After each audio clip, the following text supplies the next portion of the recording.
प्यार ना दुनिया की सबसे बेस्ट फीलिंग होती है और ये जितना मिले उतना कम लगता है। और अगर प्यार की बात हो तो सबसे फेमस कपल्स जैसे हीर रांझा, लैला मजनू, मुमताज और शाहजहां का जिक्र जरूर होता है। अब इनकी कहानियों से प्यार कैसे करना है आप वो तो सीख सकते हो, पर उस प्यार को निभाना कैसे शायद आप वो ना सीख पाओ, क्योंकि इनकी कहानियां अधूरी रह गई थी। इसलिए आज इस वीडियो में मैं आपके साथ शिव और पार्वती जी की डिवाइन लव स्टोरी शेयर करूंगी और उसी कहानी से मैंने जो 4 रिलेशनशिप लेसन सीखे वो आपको बताऊंगी, जो कि आज की न्यू एज कपल्स को एक हैप्पी और स्टेबल मैरिड लाइफ जीने में मदद करेंगे।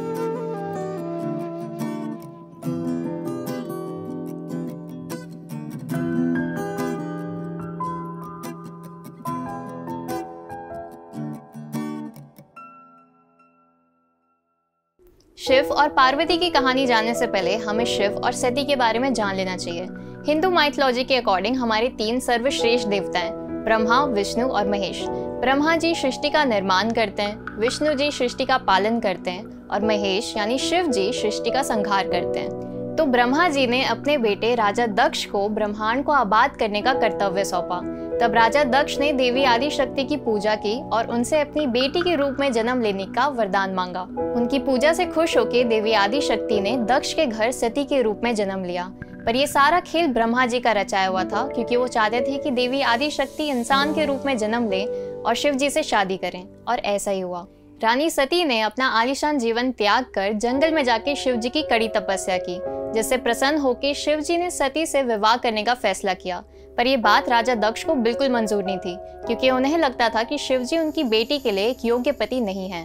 पर सती अपनी इच्छा पर अटल थी और वो शिव जी से विवाह करने के बाद उनके साथ कैलाश चली गई। शादी के कुछ दिन बाद राजा दक्ष ने अपने महल में एक यज्ञ रखा, जिसमें उन्होंने सभी को बुलाया, पर शिव और सती को नहीं बुलाया, क्योंकि वो अपनी बेटी से अभी भी नाराज थे। जब सती को इस यज्ञ के बारे में पता चला तब उन्होंने शिव जी को साथ चलने के लिए कहा, पर शिव जी ने मना कर दिया और सती को भी चेतावनी दी कि वो भी अपने पिता के घर ना जाएं। पर सती नहीं मानी और वो अपने पिता से मिलने की खुशी में उनके घर चली गई। वहां गुस्से से भरे दक्ष ने सती और उनके पति शिव का घोर अपमान किया, जिसे सुन के सती ने खुद को अग्नि में त्याग करने का फैसला किया। और जैसे ही ये बात शिव को पता चली तब उन्होंने अपनी तीसरी आंख खोली और रौद्र रूप धारण कर लिया, जिससे उन्होंने दक्ष का वध किया। जब शिव का गुस्सा शांत हुआ तब उन्होंने फैसला किया कि वो कैलाश जाकर ध्यान में लीन हो जाएंगे, और फिर कुछ समय बाद ही सती का ही दूसरा रूप बन के पार्वती जी ने जन्म लिया। अब शिव और पार्वती की कहानी नरेट करते करते मैं आपको अपने 4 लेसन्स भी बताऊंगी। Lesson number 1, don't give up on love. प्यार करने से भी ज्यादा मुश्किल ना प्यार को निभाना होता है, क्योंकि ज्यादातर लोग माइनर इनकन्वीनियंस पर ही रिश्ते तोड़ देते हैं। पर शिव और पार्वती की कहानी हमें ये बताती है कि अगर प्यार सच्चा हो तो don't give up on love. जैसे मैंने पहले बताया था कि पार्वती जी सती का ही रूप हैं, तो वो बचपन से ही शिव जी की पूजा करने लग गई थी। अब क्योंकि शिव जी ध्यान में लीन थे, इसलिए पार्वती जी को उन्हें मनाने के लिए कठिन तपस्या करनी पड़ी थी। उन्होंने बिना कुछ खाए पिए कई सालों तक शिव जी की पूजा की।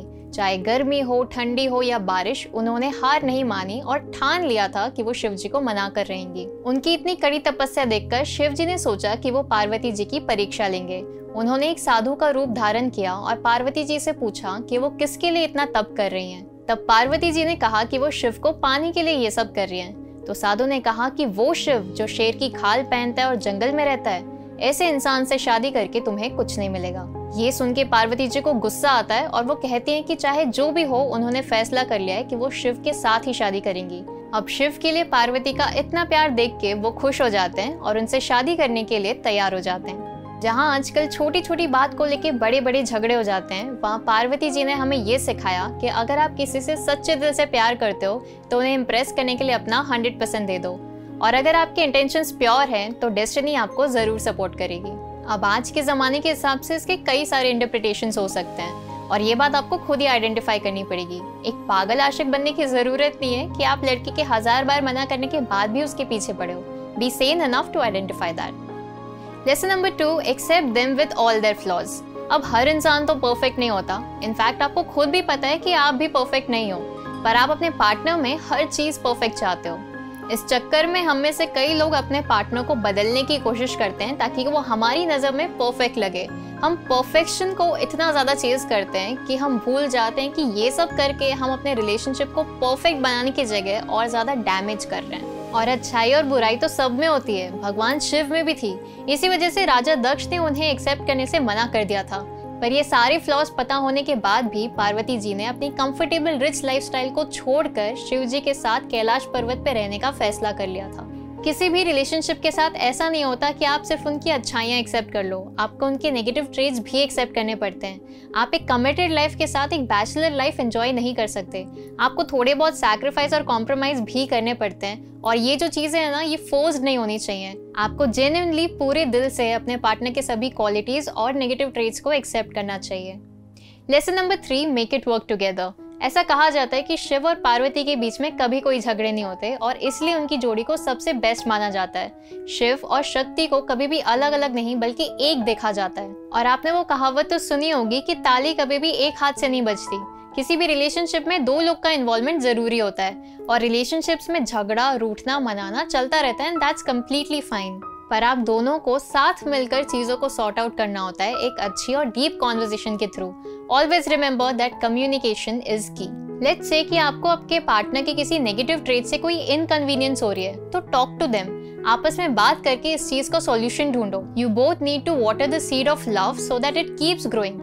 ये बात आपने जय शेट्टी के भी वीडियोस में देखी होगी, that it's always you both against the problem and not against each other. और एक चीज हमेशा याद रखना कि आप अपने बैटल्स खुद चुनते हो। ये हमेशा आपका डिसीजन होता है कि आपको किस बात पे झगड़ा करना है और किस बात को इग्नोर करना है। तो बेटर है that you choose your battles wisely. Lesson number 4, keep your ego aside. जब शिव जी पार्वती जी से शादी करने के लिए राजी हो जाते हैं, तब पार्वती जी उनसे कहती हैं कि वो चाहती हैं कि उनकी शादी धूमधाम से पूरे रीति रिवाज के साथ हो, और ऐसा ही होता है। अब क्योंकि पार्वती जी एक राजा की बेटी होती हैं, इसलिए उनके रिश्तेदारों में आसपास के सभी रॉयल फैमिलीज आए हुए थे। और वहीं दूसरी तरफ शिव जी अपने आदि योगी रूप में जंगल के कुछ जानवरों के साथ आए थे। उनका ये खतरनाक रूप देख के पार्वती जी की माँ बेहोश हो जाती हैं। तब पार्वती जी शिव जी से रिक्वेस्ट करते हैं कि वो इंसान के रूप में उनसे शादी करें, ताकि कि वो उनकी शादी को एक्सेप्ट कर लें। अब अगर शिव जी चाहते तो वो इंसान के रूप में शादी करने से मना कर सकते थे, पर उन्होंने ऐसा नहीं किया। उन्होंने एक सुंदर मानव का रूप लिया और पार्वती जी से शादी की। कभी कभी ना आपको प्यार में झुकना पड़ता है, अपनी ईगो को साइड में रख के कुछ डिसीजंस लेने पड़ते हैं ताकि कि आपका रिलेशनशिप ग्रो करे। सॉरी नहीं बोलना या मैं ही सही हूँ वाला एटीट्यूड रखना या अच्छे से कम्युनिकेट नहीं करना are a few signs of being egoistic in a relationship. Relationship को ना एक कंपटीशन की तरह नहीं देखना चाहिए कि मैं उससे बेटर हूँ या वो मुझसे बेटर है।